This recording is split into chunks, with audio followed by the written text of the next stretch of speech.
Hello and welcome to this channel. This is Paresh Goswami from Girls High School Talaja, and once again we are here to discuss a new unit from Gujarat Board textbook Standard 12th English Gujarati medium, and today we are going to learn Unit 2 Read to Shaper Shaped. It is a poem written by Harindranath Chattopadhyay. હરીન્દ્રનાથ Chattopadhyay કોણ છે? તો આપણે કહી શકીએ કે બહુ જાણીતા ભારતના એક એવો ચહેરો છે કે જેને લગભગ બધા ઓળખતા હશે. એને કહેવાય છે, એનું એક ઉપનામ છે ભારતની બુલબુલ અથવા તો ધ નાઇટિંગેલ ઓફ ઇન્ડિયા. કોણ છે? યસ, એક્ઝેક્ટલી, એ છે સરોજિની નાયડુ. એમના ભાઈ છે.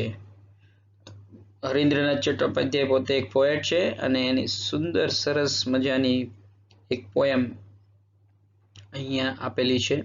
તો વધારે વાત ના કરતા પોએમ ઉપર જઈએ. સૌથી પહેલા આપણે પોએમને રિસાઇટ કરશું અને ત્યાર પછી એ પોએમનું આપણે એક્સપ્લેનેશન જોશું. Okay,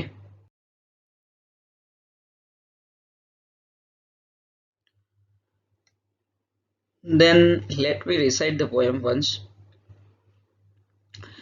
In days gone by, I used to be a potter who would feel his fingers mold the yielding clay to pattern on his wheels. But now, through wisdom lately won, that pride has died away. I have ceased to be the potter and have learned to be the clay. In other days, I used to be a poet, through whose pen innumerable songs would come to win the hearts of men. But now, through new got knowledge, which I had not had so long, I have ceased to be the poet and have learned to be the song. I was a fashioner of swords in days that now are gone, which on 100 battlefields glittered and gleamed and shone. But now that I am brimming with the silence of the Lord, I have ceased to be the sword maker and have learned to be the sword. In bygone times, I used to be a dreamer who would hurl on every side an insolence of emerald and pearl. But now that I am kneeling at the feet of the Supreme, I have ceased to be the dreamer and have learned to be the dream. તો આ રીતે એક વખત at least તમે પણ ઘરે recite કરી અને પછી પોએમ સમજવાની કોશિશ કરશું. તો ઓકે, હવે આપણે સીધા પોએમનું એક્સપ્લેનેશન જ જોઈએ.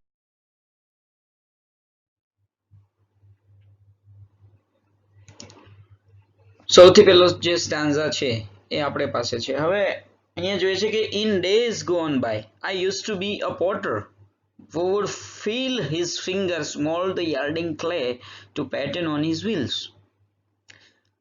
અહીંયા વાત કરે છે કે in days gone by એટલે જે જતા રહ્યા છે દિવસો એની વાત કરે છે. એટલે જતા રહ્યા એટલે શું? કયા દિવસો જતા રહ્યા?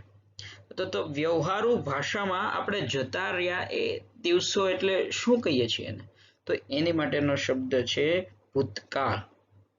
ભૂતકાળમાં આઈ યુઝ ટુ બી. હવે અહીંયા એક ગ્રામરનો પોઈન્ટ પણ છે જે 12મા ધોરણમાં આવે છે. I use to be. I use to be જે છે શબ્દ, આ એક ગ્રામરનો પોઈન્ટ છે જે તમારા 12મા ધોરણની અંદર આવે છે ગ્રામર. બરાબર, ફંક્શન જે જુદા જુદા પૂછાય છે એમાં હેબિચ્યુઅલ એક્શન ઇન પાસ્ટ એની માટે આ વપરાય છે. ઓકે, તો In days gone by, I used to be a potter. ભૂતકાળમાં હું એક પોટર, એક કુંભાર હતો જેની આંગળીઓથી મોલ્ડ ધ yielding clay એટલે લચીલી ચીકણી ઇઝીલી શેપ આપી શકાય એવી માટીને મોલ્ડ એને ઘાટ આપતો. To pattern on his wheels, અને વ્હીલ્સ ચાકડાની વાત છે અહીંયા. કુંભાર છે એ ચાકડાનો ઉપયોગ કરે છે. પોટરી કરવા માટે શું કરે છે? તો ચાકડાનો ઉપયોગ કરીએ છીએ. Let S see the example. કંઈક આવી રીતે, બરાબર. ચાકડો ચાલતો હોય, માટી નાખે અને પછી પોતાની આંગળીઓ વડે, જો અહીંયા આંગળીઓ એટલે અહીંયા પ્યોર શબ્દ તમે આંગળીઓ જ નહીં પકડી રાખતા, નહીં તો તમે એમ કહેશો કે સર આમાં તો આંગળી નથી, અંગૂઠો છે, રાઈટ. તો પોતાની આંગળીઓ વડે જુદી જુદી કલાત્મક વસ્તુઓનું સર્જન કરે છે. અને પાછો કઈ જેવો તેવા પોટરની વાત નથી. અહીંયા પોતાના આંગળીઓથી જુદી જુદી જબરદસ્ત કલા બતાવે છે, એવા પોટરની વાત છે. But now through wisdom lately won. પણ પછી શું થયું છે? પાછળથી વોન એટલે જીતવું, જીત્યો. તો એવી વાત નથી, જીતવાની નહીં, પણ પાછળથી મને વિઝડમ, ડહાપણ, શાણપણ, એક સમજણ આવી, એક બુદ્ધિ આવી, નવી કંઈક જાણકારી મળી, કંઈક જ્ઞાન થયું, પાછળથી થયું. પહેલા શું હતું? એ કુંભાર હતો, પોટર હતો, ખૂબ સરસ કલાત્મક વસ્તુઓ બનાવતો પોતાના ચાકડા ઉપર, અને આમ એની આંગળીઓ પછી ફીલ કરતી. જેને કહી શકાય ને કે પ્રોફેશન તો હતું જ, પણ એ જબરદસ્ત, એમ કહી શકાય. ચલો આપણે એને એક ઉદાહરણ તરીકે લઈએ તો એ વર્લ્ડનો સૌથી સારામાં સારો કારીગર હશે, એવો કારીગરની વાત છે. પણ પાછળથી એને શું થાય છે? સમય જતા, સમયના વહેણ સાથે એક સમજણ આવે છે એનામાં, એક ડાહપણ, એક શાણપણ આવે છે. એટલા માટે ધેટ પ્રાઇડ હેઝ ડાઈડ. હવે પ્રાઉડ, પ્રાઇડ આ બંને અલગ અલગ શબ્દ છે. અહીંયા વાત કરે છે ગર્વ, અભિમાન નથી એને, ગર્વ હતું. ગર્વ છે એ પોઝિટિવ શબ્દ છે, પણ એ પણ જતું રહ્યું. અહીંયા વાત કરે છે કે પાછળથી જે સમયના વહેણ સાથે થોડા સમય પછી જ્યારે એનામાં શાણપણ આવે છે, ડાહાપણ આવે છે, બુદ્ધિ આવે છે, તો એક સમજણ આવતાની સાથે એ જે પોટર તરીકેનું, કુંભાર તરીકેનું જે એને એક અભિમાન હતું, એક ગર્વ હતો, અભિમાન તો ન કહી શકાય પણ ગર્વ, એક આત્મસન્માન જેવું હતું, એ પણ જતું રહ્યું છે. I have ceased to be the potter. કુંભાર તરીકે હવે હું નથી રહેતો. કુંભાર તરીકે અહીંયાથી મેં સીઝડ, સ્ટોપ થઈ ગયો છું, અટકી ગયો છું. And have learned to be the clay. Clay ની વાત કરે છે કે હવે શું બનવું છે મારે? Learn to be the clay. એ માટી બનતા શીખ્યો છું, કુંભાર નહીં, માટી બનતા. હવે મિત્રો અહીંયા શું કહેવા માંગે છે? એક જ સ્ટાન્જા તમે સમજશો એટલે ચારેય સ્ટાન્જાનો એક જ સરખો પેટર્ન છે એ સમજાઈ જશે. ચારેય સ્ટાન્જામાં વાત એક જ કરેલી છે, ખાલી ઉદાહરણ આપણને જુદા જુદા જુદા આપેલા છે, દ્રષ્ટાંત અલગ છે, પણ હાર્દ આખી કવિતાનો ચારેય સ્ટાન્જામાં એક જ છે. શું મુખ્ય હાર્દ છે? કે તમે ગમે એટલા સારા કુંભાર છો, ઓકે, પણ જો માટી જ નહીં હોય તો તમે સારા કુંભાર તરીકે તમને કોઈ ઓળખશે? ચલો બીજા અર્થમાં વાત કરીએ. સારો કુંભાર છે, બરાબર, સારો કુંભાર, સારો પોટર, એ પોતાની કલા શેમાં બતાવે છે? એ પોતાની કારીગરી, કિમિયાગીરી શેની ઉપર કરે છે? માટી ઉપર કરે છે ને. એ જે ધારે એ કરી શકે પોતાની આંગળીઓથી, પણ એ શેની ઉપર? માટી ઉપર. બીજી વસ્તુ કે માટીનો નેચર એવો છે કે એ ધારે સ્વરૂપ ધારણ કરી શકે છે, કુંભારનો કોઈ જગ્યાએ નહીં. આ ત્રીજી વસ્તુ ખૂબ જ સમજવા જેવી બાબત છે. જે ઇમ્પોર્ટન્સ છે, જેના લીધે કુંભાર ઓળખાય છે, એ શું છે? માટી છે. જો માટીનું સ્વરૂપ એવું ન હોત તો શું કુંભાર આ બાબત છે એનું ધારણ કરી શકે ખરા? જો કુંભાર ની પાસે માટી જ ન હોત આવી તો એની રેપ્યુટેશન, એનું પ્રાઇડ જે છે એ બની જ ન શક્યું હોત. એટલા માટે જે મુખ્ય વાત છે અહીંયા, જે વધારે મહત્વનું છે એ શું છે? માટી છે, કુંભાર નહીં. એટલા માટે પોતાની જાતને ખાલી કરી નાખવા માંગે છે, શૂન્ય થઈ જવું છે એને અહીંયા. આપણે ખૂબ જ સરસ, તમને કદાચ વિદ્યાર્થી મિત્રો યાદ હશે, જેસલ જાડેજા અને સતી તોરલ. તો એ કચ્છની વાત છે, કચ્છનો કાળો નાગ એટલે જેસલ જાડેજો. એ કચ્છની વાત છે, કચ્છની ધરાની વાત છે. એમાં પણ ખૂબ સરસ એ ભજન છે, તમને યાદ હોય તો કદાચ, કે પાપ તારો પડકાર જાડેજા, ધર્મ તારો સંભાળ. અને પછી એક પછી એક જેસલ જાડેજો છે એ પોતાના પાપ પોકારવા માંડે છે. એટલે ત્યારે સતી તોરલ એમ કે છે કે તારી બેડલીને બુડવા નહીં દઉં, તારી હોડીને નહીં બુડવા દઉં, પણ તું ખાલી તો થાય એક વખત. તારા અંદર જે કઈ છે એને તું ખાલી કરી દે, શૂન્ય થઈ જાય. તો અહીંયા એ બાબતની વાત છે. કવિ હરીન્દ્રનાથ ચટ્ટોપાધ્યાય ખૂબ સરસ ઉદાહરણ આપે છે કે ભાઈ જે પોટર છે એ આફ્ટર ઓલ શેનાથી ઓળખાય છે? તો માટીથી. જો એને પૃથ્વી ઉપર માટી જ ન મળી હોત તો એનું પોતાનું કઈ અસ્તિત્વ જ નહોતું. જ્યારે પણ તમે કોઈ સારું એવું કલાત્મક વસ્તુ જોવો છો તો તમે કઈ એનું આ કોણે બનાવ્યું છે, અથવા તો આ જેણે બનાવ્યું એનું નામ આ જ છે એવું આપણે કોઈ કલાત્મક કૃતિથી આપણે એને નથી ઓળખી શકતા. ફક્ત ખાલી એને આપણે વખાણ શેના કરીએ છીએ? કૃતિના કરીએ છીએ વખાણ, બરાબર? એ જે રચના કરેલી છે એના આપણે વખાણ કરીએ છીએ, નહીં કે એના રચવા વાળાના. બહુ ઓછા લોકો હશે કે જે એના રચવા વાળાને ઓળખે અને ત્યાં સુધી પહોંચતા હોય, પણ જે મુખ્ય વખાણ જે થાય છે એ શેના થાય છે? રચનાના થાય છે, રચનારના નથી થતા. એટલે આ પહેલી જ બાબત કરી છે. જો તમે ભૂતકાળની અંદર એ શું હતો? એનું એક અભિમાન હતું, એક અભિમાન નહીં, એને એક ગર્વ હતું એક પર્ટિક્યુલર જગ્યા ઉપર, અને પછી એને પાછળથી સમય જતા ભાન થાય છે, એને અહેસાસ થાય છે, નવી વસ્તુ શીખે છે, નવું ડહાપણ મળે છે, અને પછી એ જે પોઝિશન ઉપર હોય છે ત્યાંથી એ શું થઈ જાય છે? પોતાનું અસ્તિત્વ ગુમાવવાની વાત કરે છે કે હવે મારે એ અસ્તિત્વ જોતું જ નથી, કારણ કે જે અસ્તિત્વ માટે મને પોતાને ગર્વ હતું, મને પોતાને અભિમાન હતો, એ અસ્તિત્વ તો ખરેખર બીજા અસ્તિત્વના લીધે ટકેલું છે. અસ્તિત્વ શેનું ગર્વ હતું એને? પોતાના કુંભાર તરીકેના અસ્તિત્વનું ને. તો એ કુંભાર તરીકેનું જે અસ્તિત્વ છે એ માટીના અસ્તિત્વને લીધે ટકેલું છે.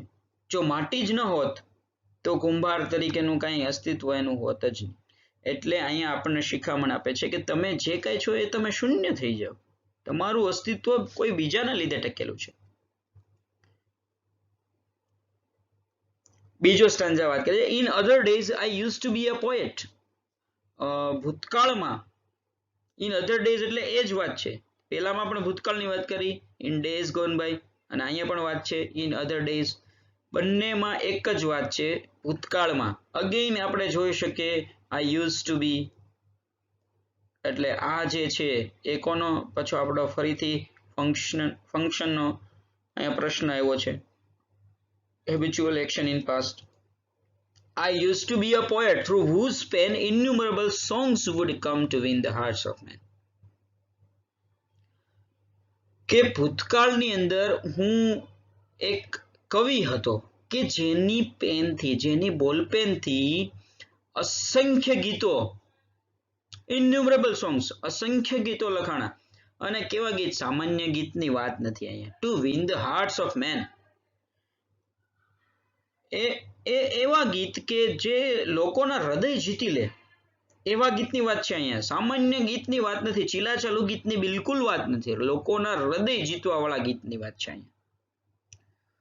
અને but now through new got knowledge, અને પછી જે પાછળથી જે મને સમય જતા સમયના વહેણની સાથે થ્રુ ન્યૂ ગોટ નોલેજ, નવું જે મને નોલેજ, નવું જ્ઞાન મળ્યું છે. ન્યૂ ગોટ, આ પ્રિસાઇઝલી આ શબ્દ લખેલો છે કે ન્યૂ ગોટ નોલેજ. આ નોલેજ મારી પાસે હતું નહીં, નવું મળ્યું. Which I had not had so long. પછી એની ચોખવટ કરે છે કે which I had not had so long. પહેલા નહોતું આ જ્ઞાન, એ પાછળથી મેળવ્યું છે. એ જ્ઞાનથી એને શું ખબર પડી છે? I have ceased to be the poet and have learned to be the song. Poet તરીકે અહીંયા હું સ્ટોપ થઈ જાઉં છું. પોએટ તરીકેનું બિલકુલ મને હવે અભિમાન નથી, ગર્વ નથી, મને એક હવે પ્રાઇડ જે હતું એ નથી. અને હવે મેં શું બનવાનું શીખી લીધું છે? Learn to be the song. ગીત બનવાનું શીખી લીધું છે. અગેન એ જ વાત કરે છે કે પોએટનું અસ્તિત્વ પોએમ ઉપર છે.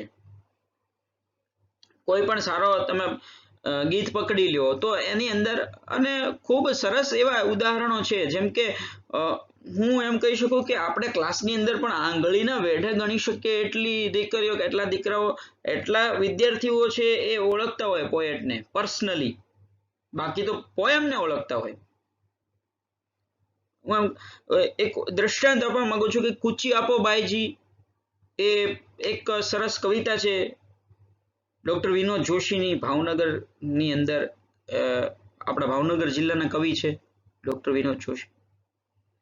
તો કૂંચી આપો બાઈજી ખૂબ જ સરસ પોએમ લખેલી છે. હવે અચાનક કોઈ એક વ્યક્તિ આવે છે, હું તમને ક્લાસની અંદર લઈ આવું છું એ વ્યક્તિને, અને પછી તમને એમ કહું છું કે તો આપણે આજે આવેલ નવા મહેમાનનું સ્વાગત કરીશું, ને પછી એ તમને બે શબ્દો કહેશે. હું કોઈ જગ્યાએ નામ નથી ડિક્લેર કરતો અને જતા રહે, અને પછી જાય પછી હું તમને પાછળથી કહું કે ભાઈ તમે આને ઓળખ્યા? તો એમાંથી કદાચ આખા ક્લાસમાંથી હું માનું ત્યાં સુધી 5 વિદ્યાર્થી એવા નીકળે કે એમ કે હા અમે ઓળખ્યા. હું અનુમાન કરું છું કદાચ 5 પણ ન નીકળે. કહેવાનો શું મતલબ છે કે કૂંચી આપો બાઈજી આ કવિતા બધા જ ઓળખે, પણ એને લખનાર કવિને બહુ ઓછા ઓળખે. એટલે અને જે હૃદય છે એ એની કવિતા જીતે છે. મને માફ કરશે કવિ જો કદાચ તમે સાંભળતા હોય પર્સનલી, કદાચ ન લેતા એટલું બધું, પણ હું એમ કહું છું કે કવિ પોતે જ્યારે ક્લાસરૂમની અંદર આવે તો બાળકો કે વિદ્યાર્થીઓ એને જોઈને ખુશ નથી થતા, પણ એની કવિતા સાંભળે ને તો 100% ખુશ થઈ જાય છે. એટલે જીતવા વાળું, મન જીતવા વાળું, to win the hearts of men કોણ છે? એ કવિ છે કે કવિતા છે? It is of course a song, not a poet. એ સોંગ છે, પોએટ બિલકુલ નથી. બીજું એક ઉદાહરણ લઈએ આપણે. માની લો કે આપણે ક્લાસરૂમની અંદર હું એન્ટર થાવ ને તરત જ મારા મોબાઈલની અંદર સોંગ શરૂ કરી દઉં, નમો નમો જી શંકરા, ભોલેનાથ શંકરા. કેદારનાથ મૂવીનું સોંગ છે ને, ઓફકોર્સ. આ વિડીયો જોઈને પછી તમે સર્ચ કરશો કે આ કોણે લખેલું છે. બાકી આપણને તો અત્યારે નથી ખબર ઘણા બધાને કે આ સોંગ કોણે લખેલું છે, પણ સાંભળેલું બધા એ છે, મોટા ભાગના એ. અને એમાંથી કદાચ હું માનું ત્યાં સુધી જેણે સાંભળેલું છે એમાંથી 80% ને ગમતું હશે આ સોંગ. બરાબર. તો એનો મતલબ શું થાય છે કે આ સોંગ લખ્યું છે કોણે એ આપણે કોઈ જાણતા જ નથી. આપણે ફક્ત શું જાણીએ છીએ? આપણે શું એન્જોય કરીએ છીએ? સોંગને એન્જોય કરીએ છીએ. ઓફકોર્સ કોમન મેન છે જે લોકોના હૃદય જીત્યા ને, એ જે હૃદય જેના જીત્યા છે એ લોકો કોને ઓળખે છે? સોંગને ઓળખે છે. બરાબર. પોએટને બિલકુલ નથી ઓળખતા. એટલે અહીંયા ભારપૂર્વક કહે છે કવિ હરીન્દ્રનાથ આપણને કહે છે કે ભાઈ પોએટ બનવાનું છોડી દીધું છે અને હવે સોંગ બનવાનું શીખ્યું છે. કારણ કે જે સોંગ છે ને એ મૂળ તત્વ છે. એક્ઝિસ્ટન્શિયલિઝમ કોના ઉપર ટકેલું છે? પોએટનું સોંગ ઉપર. સોંગનું એક્ઝિસ્ટન્સ છે એ પોએટ ઉપર નથી ટકેલું. સોંગ એક વખત આવી ગયું એટલે એને પોએટની જરૂર જ નથી, પણ પોએટને ઓફકોર્સ સોંગની જરૂર છે. કોઈ પોએટ છે એને તમે ક્લાસની અંદર લાવો અને તમે કદાચ એને ન ઓળખો તો પછી એને ઇન્ટ્રોડક્શન શું આપવું પડે કે હું ફલાણો વ્યક્તિ છું? નથી ઓળખ્યા. માની લો કે અમિતાભ ભટ્ટાચાર્ય છું તો આપણે નથી ઓળખતા કદાચ બધા, પણ એની સાથે એનો સોંગ છે એનું નામ આપણે જ્યારે લઈએ કે ભાઈ અમિતાભ ભટ્ટાચાર્ય એટલે જેને નમો નમો જી શંકરા સોંગ લખ્યું એ વ્યક્તિ છે આ. એટલે તમે બધા એમ કે ઓહો આ એ વ્યક્તિ છે. આપણે હકીકતમાં કોને ઓળખીએ છીએ? સોંગને ઓળખીએ છીએ. તો સોંગ છે એનું એક્ઝિસ્ટન્સ પોએટ ઉપર નથી, પણ પોએટનું એક્ઝિસ્ટન્સ છે એ સોંગ ઉપર છે. મૂળ સુધી જવાની વાત છે. અગેન જે પહેલા સ્ટાન્જામાં વાત કરી હતી એ જ વાત અહીંયા બીજા સ્ટાન્જામાં છે કે ખરેખર જુઓ તો આનું જે એક્ઝિસ્ટન્સ છે એ કોના ઉપર છે? પોએટનું એક્ઝિસ્ટન્સ છે એ સોંગ ઉપર છે. શૂન્ય થવાની, ખાલી થઈ જવાની વાત છે, સોંગ બનવાની. ઓકે, એની પછી જે વાત છે, એની પછીની વાત એ વાત કરે છે I was a fashioner of swords. Fashioner of swords એટલે અહીંયા એક કવિએ પોએટિક ભાષામાં લુહારને નામ આપ્યું છે. લુહાર છે એ શું કરે છે તો કે એ જુદા જુદા હથિયારો બનાવે છે અને જૂના જમાનામાં એ તલવારો બનાવતા, યુદ્ધની સામગ્રીઓ બનાવતા જુદી જુદી. તો અહીંયા લુહારની માટે શબ્દ વપરાયેલો છે અ ફેશનર ઓફ સ્વોર્ડ. હવે આનો આ શબ્દ છે એને બોર્ડની અંદર ઘણી વખત ટ્વિસ્ટ કરીને પૂછે છે કે find out the synonym of the fashioner of swords from the stanza. તો એનો સિનોનિયમ છે સ્વોર્ડ મેકર. અને જો તમને સ્વોર્ડ મેકરનો સિનોનિયમ પૂછે તો તમારે એનો જવાબ આપવો પડશે ફેશનર ઓફ સ્વોર્ડ. આ એકબીજાના સમાનાર્થી છે. ખાસ યાદ રાખવું, બોર્ડમાં પૂછાય છે આ, બરાબર. તો fashioner of sword in days that now are gone. જો અગેન પોએટિક લેંગ્વેજ, શબ્દોની રમત જુઓ તમે પોએટની. મારા એક ગુરુજી છે પ્રોફેસર પિયુષ જોશી, વલ્લભ વિદ્યાનગર છે અને અત્યારે તો એ રિટાયર્ડ છે. પણ એમની પાસે જ્યારે અમે ભણતા એ ગેસ્ટ લેક્ચરર તરીકે ભાવનગર ડિપાર્ટમેન્ટની અંદર આવતા અંગ્રેજી ભવનમાં. તો એ કહેતા કે પોયમ શું છે? તો એ એમ કહેતા કે શબ્દોની રમત છે. What is the difference between a prose and a poetry? ગદ્ય અને પદ્યની વચ્ચે શું ભેદ છે? તો એક્ઝેક્ટ પ્રિસાઇઝ વર્ડ, અને એ વર્ડ, એ શબ્દ છે એની ગોઠવણી. શબ્દ શા માટે એ જ વાપર્યો અને એ જ જગ્યાએ શા માટે, ત્યારે જ એ પોયમ બની શકે છે. એ શબ્દને કદાચ તમે અલગ રીતે એનો સિનોનિયમ વાપરો અથવા તો એની જગ્યા ફેરવી દો એટલે એ જે પોયમનો જે ચામ છે એ જતો રહેશે. અને એ ખૂબ જ સાચી વાત છે એ સાહેબની કે પોયમ છે, પોએટ્રી છે, કવિતા છે, એ શબ્દોમાં રહેલી છે. શબ્દોની યોગ્ય ગોઠવણી અને શબ્દોનું યોગ્ય સિલેક્શન, ત્યારે જ એ પોયમ શક્ય બની છે. તો અહીંયા એ વાત કરે છે કે in days that now are gone. આ ત્રીજો સ્ટાન્જા છે. ત્રણેય સ્ટાન્જાની અંદર ભૂતકાળની વાત કરી, પણ ત્રણેય સ્ટાન્જામાં તમે જો ભૂતકાળ માટે અલગ અલગ શબ્દો વાપર્યા છે. In days that now are gone, in other days, in bygone times. ત્રણેય અલગ અને છતાં અર્થ ત્રણેયનો એક જ, ભૂતકાળ. I was a fashioner of swords. હું એક લુહાર હતો. Which on 100 battlefields. અને પાછો કેવો લુહાર? જેવો તેવો લુહારની વાત નથી અહીંયા. Which on 100 battlefields glittered and gleamed and shone. સેંકડો યુદ્ધ ભૂમિની અંદર ગ્લિટર્ડ, ચમકતી, ચળકાટ કરતી. એટલે શું કે એ તલવારની અંદર, એ તલવારમાં કઈ એવું એલઈડી મૂકેલી હશે, ફિટ કરેલી હશે કે યુદ્ધ ભૂમિમાં જાય ને સ્વિચ દબે એટલે તરત જ એની અંદરથી લાઇટ થાય, ફ્લેશ લાઇટ થવા માંડે, કંઈક આમ ડિઝાઇનિંગ ડિસ્કો લાઇટ થવા માંડે. નહીં, યુદ્ધ ભૂમિની અંદર તલવાર ચળકતી, ચટકા મારતી. એટલે શું? એનો મતલબ શું થાય છે કે એ યુદ્ધ ભૂમિ તમને યુદ્ધ જીતાડીને આપે એવી તલવાર હતી. કઈ સામાન્ય તલવારની વાત અહીંયા કરતા નથી. તો એ આવી તલવાર હતી કંઈક. અને પછી શું થાય છે? But now that I am brimming with the silence of the Lord. પણ ભગવાનની કૃપાથી, ટૂંકમાં એમ કહી શકાય કે ભગવાનની કૃપાથી, બરાબર, ભગવાનના વરદાનથી એ I have ceased to be the sword maker. લુહાર તરીકે બનવાનું મેં છોડી દીધું છે. હું ખૂબ સારો લુહાર છું. હું બહુ એવો લુહાર છું કે જેની તલવારથી ઘણી બધા યુદ્ધ છે એ જીતી શક્યા. એ જે પ્રાઇડ ફીલ કરતો હતો એ છોડી દીધું મેં. And I have learn to be the sword, અને સ્વોર્ડ બનવાનું એટલે ફરીથી એ જ વાત કરે છે કે મૂળ તત્વ જેના ઉપર એક્ઝિસ્ટન્સ રહેલું છે, સારો લુહાર કે જેના તલવારથી યુદ્ધ જીતાય છે, તો એ લુહારને લઈને જો વિજેતાઓ છે એ યુદ્ધ ભૂમિમાં જશે તો જીતશે? નહીં જીતે, નહીં. યુદ્ધ ભૂમિની અંદર જય અને પરાજય બંને જે શબ્દો છે એ કોના ઉપર નભેલા છે? તલવાર ઉપર નભેલા છે. એ બનાવનાર ઉપર બિલકુલ નહીં.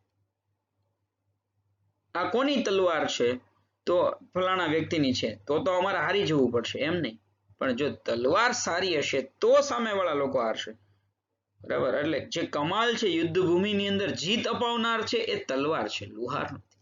એ કહેવાની વાત છે અહીંયા. અગેન એ જ શબ્દની વાત છે કે તમે તમારા સ્વને, તમારી જાતને નીચોવી નાખો, ઝીરો કરી નાખો, શૂન્ય, ખાલી કરી નાખો. ખાલી કરવાનો મતલબ શું છે? બધી જ વસ્તુઓ મૂકી દો. ત્યાં સુધીની વાત છે કે તમારી ગર્વ પણ તમે મૂકી દો. કારણ કે આપણે કાંઈ છીએ જ નહીં. હું એમ વિચારું કે હું શિક્ષક છું અને ખૂબ સારો શિક્ષક છું. આ COVID-19 ના સંક્રમણની અંદર પણ હું ઓનલાઈન ભણાવું છું, બાળકોને ખૂબ હેલ્પ કરું છું. બરાબર? પણ હું શિક્ષક છું એ કોના ઉપર છે? વિદ્યાર્થીઓ છે ત્યારે હું શિક્ષક છું. મારી પાસે ભણવા વાળા કોઈ વિદ્યાર્થી જ નહીં હોય તો મારું એક્ઝિસ્ટન્સ છે જ નહીં. બસ એ વાત અહીંયા આપણે સમજવા જઈ રહ્યા છીએ.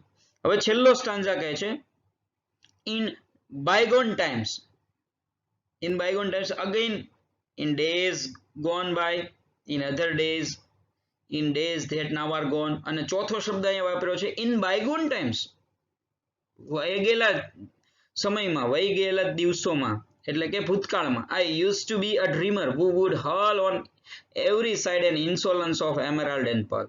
એટલે શું કહે છે કે એવો વ્યક્તિ હતો કે જેને કાંઈ પડી જ નહોતી કોઈની, અને ફક્ત ખાલી શેની વાત કરતો હતો? એવો ડ્રીમર હતો, એવો સ્વપ્ન જોવા વાળો હતો કે જેને કોઈ વસ્તુની પડી જ નહીં, બસ ખાલી પૈસાની, માયાની. અહીંયા એમરાલ્ડ એન્ડ પર્લની વાત જે કરે છે, શું એમરાલ્ડ અને પર્લ એટલે શું? કે હીરા મોતી માણેકની વાત નથી અહીંયા, પણ ધન દોલત, બસ બીજું કાંઈ જ નહીં. જે થવું હોય થાય બાકી લોકોનું. પણ શું થાય છે આગળ જતા? But now that I am kneeling at the feet of supreme. પણ જ્યારે ભગવાનના ચરણોમાં ઝૂક્યો છું, જ્યારથી ભગવાનના ચરણોમાં જ્યારથી હું પડ્યો છું ત્યારથી, એટલે કે ભગવાનના આશીર્વાદ પછી, પહેલા સ્ટાન્ઝામાં વાત કરી હતી ધ વિઝડમ લેટલી વોન, બીજા સ્ટાન્ઝામાં વાત કરી ધ ન્યૂ ગોટ નોલેજ. બરાબર? હવે અહીંયા વાત કરે છે at the kneeling at the feet of the supreme, brimming with the silence of the Lord. ત્રીજા સ્ટાન્ઝામાં જે વાત કરીએ, ચારેય સ્ટાન્ઝામાં તમે જુઓ આ જ વાત છે. દ્રષ્ટાંત અલગ અલગ આપેલા છે, શબ્દો અલગ વાપર્યા છે, પણ વાત એ જ છે કે તમે શૂન્ય થઈ જાઓ, તમારી જાતને તમે સરેન્ડર કરી દો. બસ સરેન્ડર. ક્યાં સુધીનું સરેન્ડર કરવાનું? ઝીરો, ખાલી થઈ જાઓ. તમારું એક્ઝિસ્ટન્સ હકીકતમાં તમારું છે જ નહીં, તમારું કોઈ અસ્તિત્વ જ નથી. એ જ વાત કરે છે કે I have ceased to be the dreamer, અને હવે આ ડ્રીમર તરીકેનું મેં છોડી દીધું છે, અને now I have learn to be the dream. Dream મહત્વનું છે, ડ્રીમર નહીં. સ્વપ્ન જોવા વાળો ગમે એ હોય, પણ ડ્રીમ શું છે એ મહત્વનું છે. અને આપણને સ્વપ્ન ખરેખર ખૂબ મહત્વનું છે, સ્વપ્ન જોવા વાળો નહીં. સ્વપ્ન તો બધા જોતા હોય, પણ તમે શેનું સ્વપ્ન જોવો છો? એ સ્વપ્ન સાકાર થાય છે કે નહીં, એના ઉપર આપણું અસ્તિત્વ છે. 80% તમે સ્વપ્ન જુઓ તો એ સ્વપ્ન જ્યારે વાસ્તવિકતામાં બનશે ત્યારે એ આપણને કામમાં આવશે. સ્વપ્ન જોવા વાળો છે એ કઈ એનું વેલ્યુ જ નથી. એટલે મૂળ તત્વની વાત છે. એક્ઝિસ્ટન્સ શેના ઉપર છે? તમારું મૂળ શેની ઉપર છે? તો જે રૂટ છે એ છેલ્લે તો ક્યાં મળે છે? આપણા ભગવાન સુધી. આપણે જે અલ્ટિમેટ સુપ્રીમ પાવર છે, અલમાઇટી, પરમ શક્તિ છે, અલ પાવર, ત્યાં સુધી આપણા રૂટ ફેલાયેલા છે અને ત્યાં એ ઊંડાણ સુધી પહોંચવાનું છે અને એ ઊંડાણ સુધી પહોંચવું હોય તો પહેલા આપણી જાતને આપણે ખાલી કરવી પડે, શૂન્ય કરી દેવી પડે. મગજની અંદર, આપણા વિચારોમાં, આપણી બુદ્ધિની અંદર કાંઈ જ વસ્તુ ન હોવી જોઈએ. આપણા સ્વ તરીકેનો પણ આપણને ગર્વ ન હોવો જોઈએ. દરેક માયાઓ જ્યારે આપણે છોડી દઈએ છીએ, જે દરેક મમતામાંથી, બંધનોમાંથી જ્યારે મુક્ત થઈએ છીએ, ત્યારે પરમ શક્તિની પ્રાપ્તિ થાય છે. ત્યાં સુધીની અહીંયા વાત કરેલી છે. આઈ હોપ તમને બધાને આ પોયમ છે એ ગમી હશે. જે મારા શાળામાં ભણતી દીકરીઓ છે એણે પોતાનો વર્ગ અને પોતાનો રોલ નંબર લખવાનો છે, જેથી કરીને ખબર પડે છે કે કોણે કોણે આ વિડીયો છે એ જોયેલા છે. બસ બાકી બીજું કંઈ પ્રશ્ન હોય તો તમે કોમેન્ટ બોક્સમાં લખી અને પ્રશ્ન પૂછી શકો છો. બીજી કંઈ સુધારો લાગતો હોય, કંઈ ન ગમ્યું હોય તો મને માફ કરશો, અને કંઈ તમે સૂચન કરવા માંગતા હોય તો પણ તમે કોમેન્ટ બોક્સની અંદર લખીને મૂકી શકો છો. તો વિશેષ બીજું કંઈ છે જ નહીં. આભાર, ખૂબ ખૂબ